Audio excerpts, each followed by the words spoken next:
Hey everybody, welcome back to my channel. Today we are going to be talking about a little bit of a different kind of story. It is our robbery story, so it's definitely different compared to what I normally do on this channel, but it is something that I'd like to share and hopefully inspire you to get some things to protect yourself and to inspire you to watch your surroundings and watch your home and do all the things. So I have my coffee today. This is an iced latte with oat milk and the caramel swirl from Dunkin'. This is my typical thing just because it is cheaper than Starbucks. Still good, but Starbucks is my treat drink. So, because it's all the sugar with the sweet cream cold foam on top. Okay, so let's get into the video. I'm going to do a little bit, I have all my notes just to make sure because it's kind of a longer story. So I definitely want to make sure that I'm hitting all the right points so that you guys can understand it and I can remember it properly.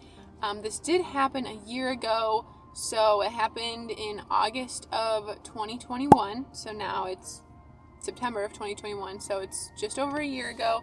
Still dealing with it mentally. I don't know if that'll ever go away, but we're doing our best we can as time goes on and stuff, taking extra precautions and stuff. So backstory, we are originally from Michigan. We moved here, so we as in Brandon, my husband, Caden, and I. So Caden's our son. So Brandon was about 24-ish, I was 21, and Caden was about 8-9 months, somewhere around there.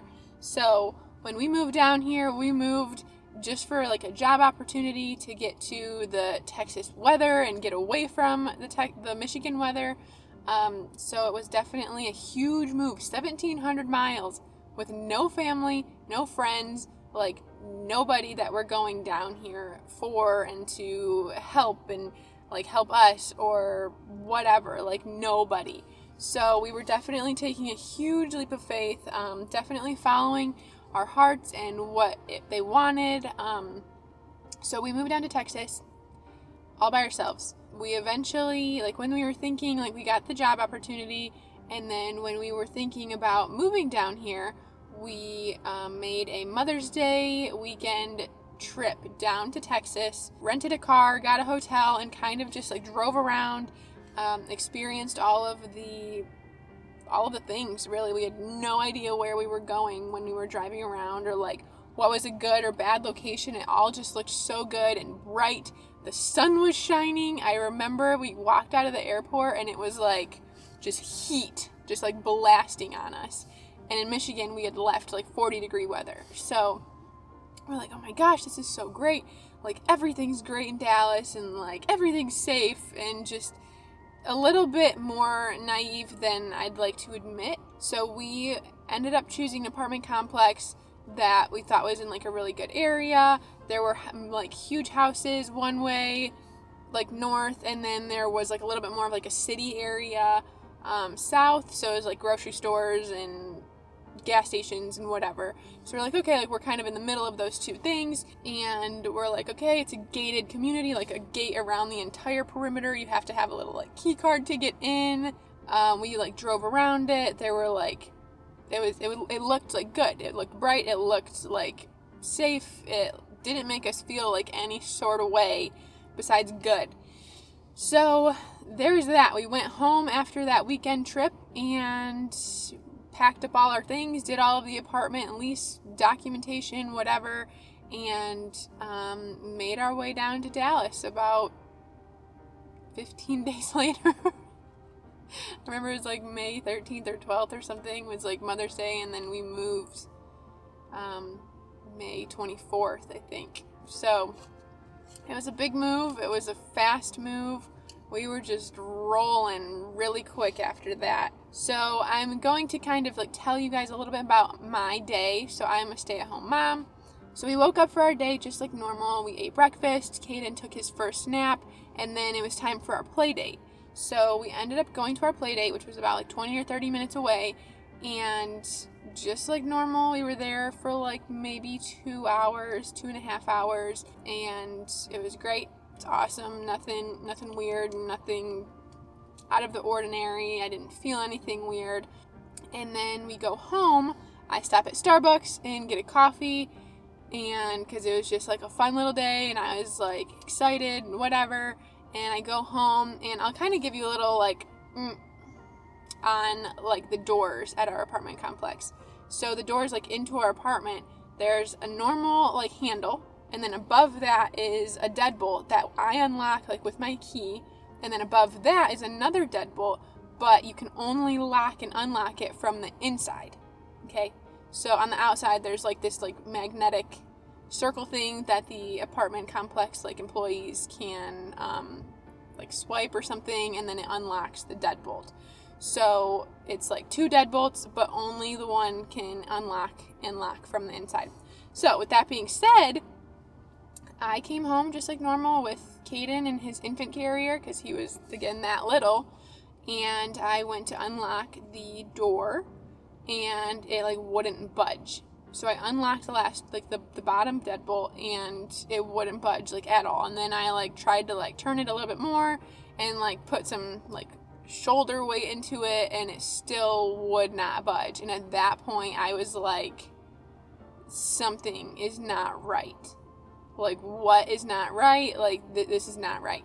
So I ended up calling Brandon, because I didn't want to call the police first. So I called Brandon, and I was like, and he was at work. He was at work at his new job of like 2-3 months at that point. And I was like, hey, are you home like randomly? Are you trying to surprise me and you just locked the top deadbolt from inside? Are you like what? Like, are you playing a trick on me? Like, are you inside and I didn't know you were inside and whatever? And he's like I think we might have been on FaceTime at that point even, and I just like was not registering, or like probably looking at the phone even and just trying to talk to him like this and like staring out at everything else. But he's like, no, like, I'm at work, what's going on? Like, and I told him, and he's like, well, just push the door open harder, like, go try to unlock it again. I'm like, you're not understanding, like, it's not moving, the door is not moving. So at that point, like, he's not home, I'm home, I'm unlocking the door, it's like 4:30 in the afternoon, and I'm like, what the heck? I'm by myself, Brandon is like 30 minutes away, what is going on? So with that being said, I literally chased down with my like 30-pound infant carrier, chased down some apartment complex employees that were kind of bopping around on a golf cart, and made them go look at our patio. So there's like the front door, and then you go around the building, and there's our patio door with like a half wall, and then you like can get over the half wall, and then there's like glass-ish, like it's like paned, I think, of glass, so like for our back door, so you can get to the patio from our back door. So I had made the guy, I was like, I need you to like, I told the guy, like, I need you to like look around, I have an infant, I'm not gonna do this, I'm not gonna go anywhere in there, like, you do it, pretty much. And the guy was like, okay, like, sounds good, I'll do it. So he walked around the apartment, I was kind of watching him, and he like just peeked around the corner, and apparently, I mean, he did, but he saw like this, like, somebody broke into our back patio door, and our back patio door is facing some woods, so it's not like anybody would have seen really anything, and it's really quiet back there. So somebody, I think it was multiple people, I'll explain that later, but somebody broke through the back patio door and then like reached in and unlocked everything, and then broke in and like opened the door and like let themselves in. So finding that out, and then obviously I kept my son and I in the car, like we were not going to be anywhere near like the scene or whatever. We called the police. They came eventually, like 45 minutes to an hour later. Not happy about that one, but whatever. So they came 45 minutes to an hour later, and basically just went in and said like, okay, like the thieves are most likely not going to be in there, like they got their stuff and they're going to get out, like that's just going to be it. So they went in there, they checked everything out, and there was just glass all over the place, like all over, like they shattered the glass. So like I couldn't set Caden down, like even if I wanted to, like so it was just constantly like carrying him, or he was in his infant carrier while we were dealing with the situation. And they ended up taking pretty much everything worth anything. They took our firearms that we had. They took our lockbox with all of our information, all of our like social security numbers and all of our birth certificates and passports and some emergency fund money and all the things. They literally took all of it. And like they had like so much time that they even like walked around my side of the bed where I kept my laptop, my MacBook, and like took that. So like they were probably in there just like hanging out, honestly. And they took so many things that there's no way, unless it was one person that was in and out, in and out, in and out, which I hardly believe. So they took so many things that I think it was multiple people, because they took so many things, like so many big and heavy items. Like there was no way for them to just like carry all of that. Like it physically would not be possible. So if I start getting like spacey, it's because it's so like raw in my mind, and like I talk about it often. I mean, I guess I'll get into this a little bit later, but it's still definitely like when I start thinking about it, it's a really tough situation to still be thinking about it, and it just like doesn't go away. Like I can't just like forget about it and have it be better, you know? So it's kind of a tough situation, but yeah, so they took everything. They went around to our bed. They were so smart, and I hate to like give them that label, but they the investigators couldn't find any fingerprints anywhere. They locked that top door to our front door to like give them some time to like get out of the back door, like if I came home early or whatever. They were probably watching our situation, like they were probably watching Brandon going to work and like me being a stay-at-home mom. Oh, do I have a dog? Do I not have a dog? Do I have an infant? So they knew exactly who was in the house and when, because they were probably stalking us, honestly. Then, kind of a little backup. While we were waiting for the police, Brandon eventually got home, so we were all kind of sitting in the car together and just waiting for them to get there. And we remembered our dog, Luca, who is literally like 4 pounds at this time. And we remembered her, and we're like, oh gosh, like, please, like, don't kill her, don't kick her, don't hurt her in any way. Like, we were panicking then, like, not only for all of our stuff, but we didn't even think about, like, Luca. We're like, we didn't even know what to think at all. Like, things were just, like, going so crazy in both of our minds about everything. So we ended up, we do have a Nanit, so that's like it's a Wi-Fi camera, so I can get it on my phone even if I'm not home or whatever. So I checked the Nanit, and we saw Luca right by Caden's crib. So she was just laying there. I tried talking to her through the Nanit, and she like barely flinched. Like we could see her breathing, which was good, so we knew that she was alive, but like she was not okay. And even like, I'll talk about that later too. So she was not okay at all. And the crazy thing is that so we keep Caden's door closed, like pretty much at all times, just because we have some wooden toys in Caden's room that we don't want Luca going in there and like chewing them out of like resentment for the baby, or because they taste like dried baby slobber. Ew. But yeah, we don't want her chewing them or going in there or like doing anything to his toys. So we would always keep Caden's door closed. And I know for a fact that I did keep it closed.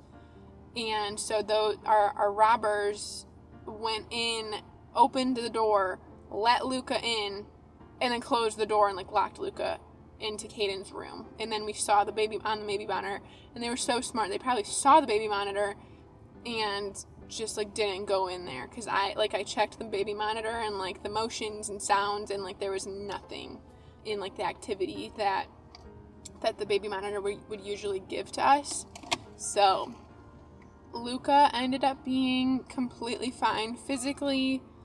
She definitely has severe PTSD, like even more than before. I mean, not that she had PTSD, she's just a small dog that's scared of everything, but now she is terrified of anyone coming near, like us. She just barks all the time, and if I have like maintenance come in to like fix a washer or dryer or whatever, like I have to either really hold her and like squeeze her tight to know, like for her to know that she's okay, or lock her in the room so that way she can't like go up to this guy and like bark her head off trying to protect us. And like she gets really worked up, and it's actually really, really sad. I try to not have any maintenance like come do stuff like while I'm not home, just for her sake and mine. Now that we have gotten robbed, I don't like people coming in my house. They left our Oculus, which is like kind of weird because that was on like the same table as Brandon's computer.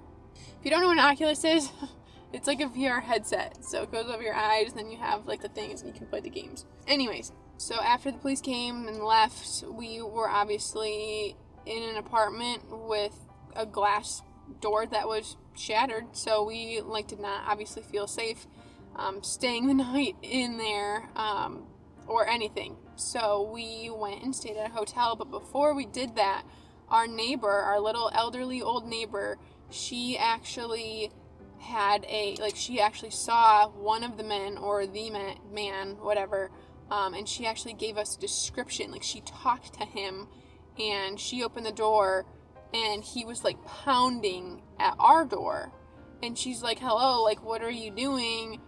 And she talked to this man, and she like had a description of like what he was wearing and what he looked like and like all of the things. So like I think that actually made it, I mean, not that they're able to catch him because they didn't find any fingerprints, but it actually made it kind of worse in my brain to hear her description, because now every man that looks like that, wearing what he was wearing or like described to be wearing, is like a red flag in my head. Like this robbery has done so much to my brain and to like how aware I am. Like it's like severe anxiety some of the time. So it's not like all the time. I definitely watch my surroundings normally a lot, but now I'm on like high alert, like higher alert often, constantly. So it's definitely something hard to talk about. I talk about it with Brandon a lot. I think it's just a part of like my processing, because it's not going away. Like the loss of our like sense of security in our home, like where we had our dog, where we had like our family, like we had family members like 2 weeks before stay with us, and that's where we felt like comfortable and we felt safe there, and like we had things that we thought would protect us. And I mean, they would protect us, but not if we're not home. So it was a really, really, really tough thing to go through. And at the time I was like, oh, we're fine, like we don't need therapy, like we'll get over it, like I'm feeling like I'm happy that we're all safe and healthy and that Luca's okay. But now it's like, I think that was just like the adrenaline going through me, and then once that like tapered off, it's still like it's tough.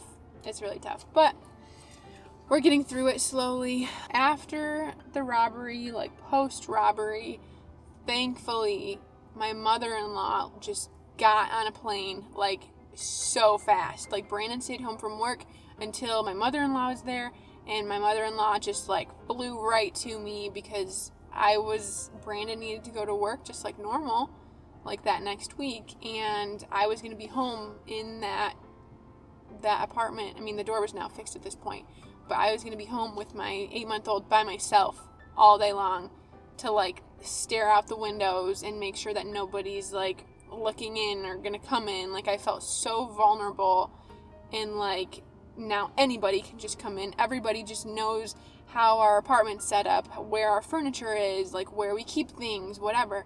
And like that thought, just being by myself with my infant, was like, oh gosh, it was really tough. So my mother-in-law thankfully came in, and then my mom had already had a trip planned about 2 weeks later, so it was kind of like a back-to-back thing. We almost had family in for like 20 days plus, maybe a month plus, to help and just to like be there for me mentally and physically and do all the things. So that was like the biggest blessing ever, because I honestly don't know what I would have done just by myself, like in that apartment. It would have been really tough. That's what it would have been. So now that you guys kind of know our story of our robbery, I will tell you some things that we didn't do and some things that we do now, which is like really important because I feel like not a lot of people talk about it and they don't want to like share their home secrets or whatever. I mean, I'm not telling you where I live,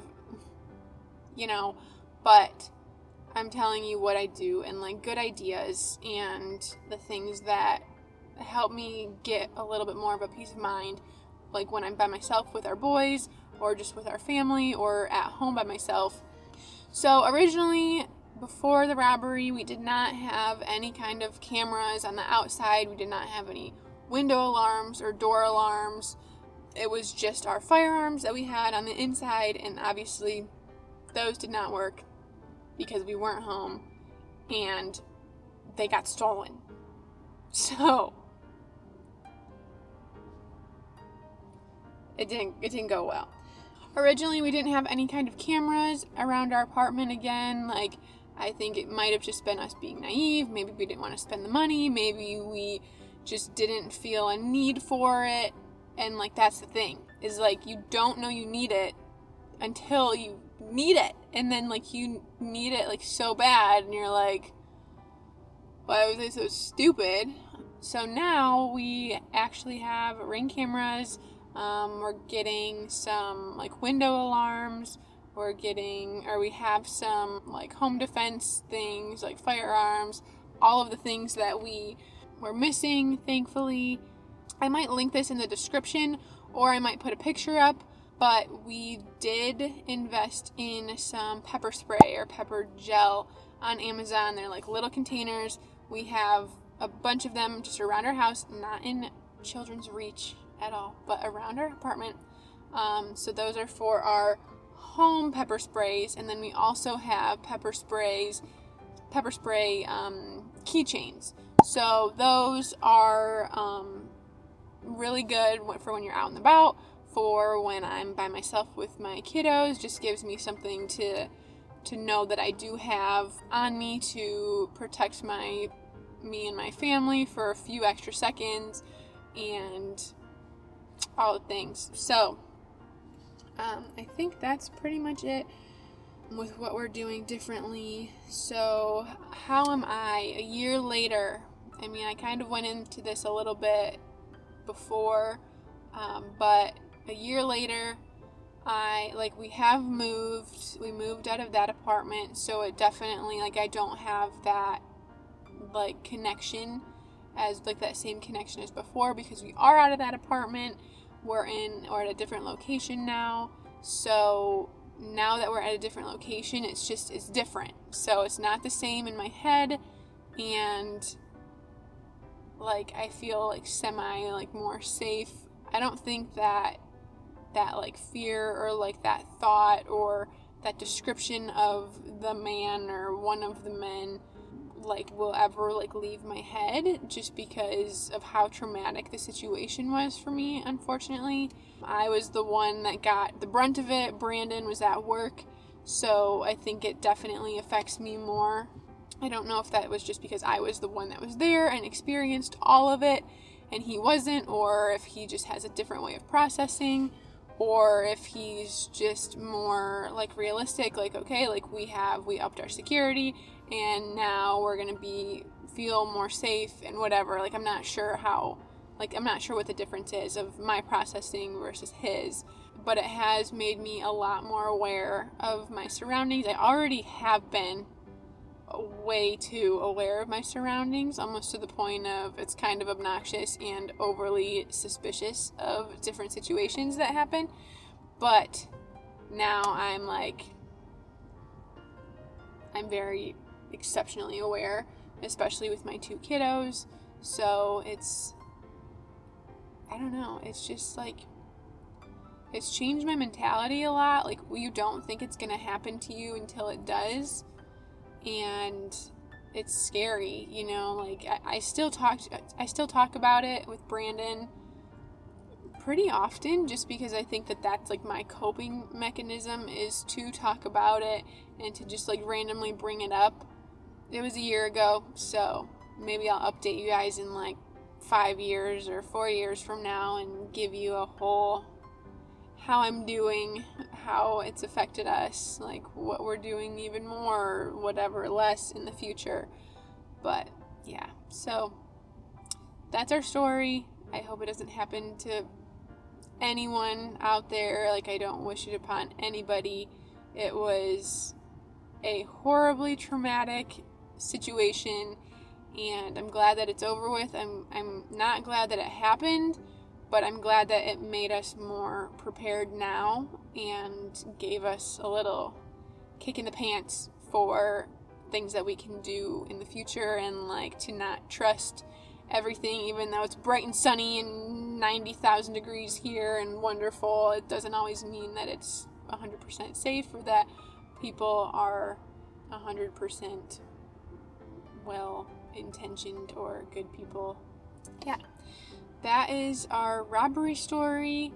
I really hope it helps some of you guys. I really hope it helps the people that think that, oh, I'm in a good area, or I'm in a good situation, or whatever. I really hope it kind of opens your eyes, because we thought the same thing too, and now we are still obviously processing everything that happened a year later. So protect yourself, protect your home, protect your children, whether that's pepper spray or pepper gel or anything more. Thank you for watching this different video. I'll probably share some more story times in the future, and I hope you enjoyed it. I hope you learned something from it. If you liked this video, please give it a like and a comment. And for more content like this, and for more motherhood and lifestyle content, please subscribe to my channel. I would love to have you here, and I will talk to you later.